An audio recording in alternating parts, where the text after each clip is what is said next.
Looking for a great hosting solution? Check our website for prices.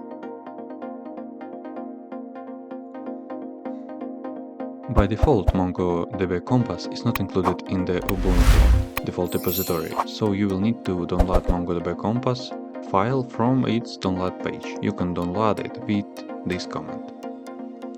Once the download is completed, install the downloaded file with the following command.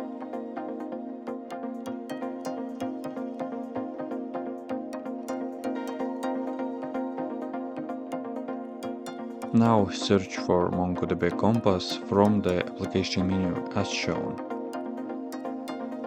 Next click on the MongoDB Compass and it should start. If you have any questions, leave them in comment.